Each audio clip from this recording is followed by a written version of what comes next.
Hello guys! Ito, binilhan ako ni Habi ng stationary bike.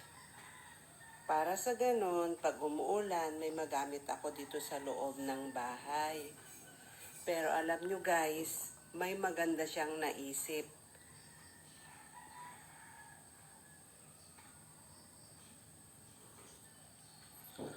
Ito pala yung idea na naisip ko para mas lalong mapakinabangan itong stationary bike. Meron akong dating electric bike pero nasira na. Kaya kinuha ko na lang yung electric hub motor.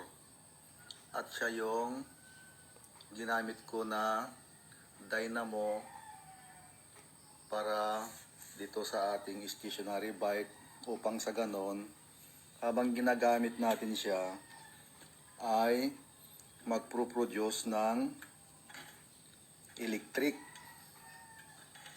para pwedeng magamit sa pag-charge ng battery o kaya pang-suporta sa ating solar system. Kaya ito siya, nilagyan ko siya ng kadena at itong kanyang mga electric circuit.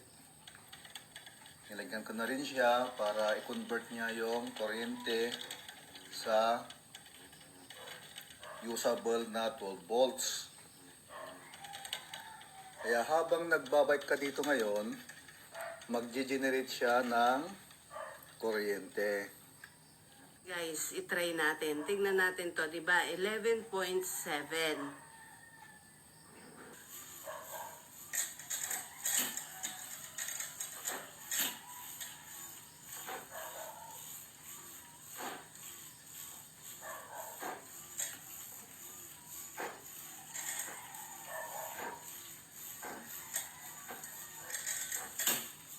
Ayan na siya guys, so 11.9 na siya.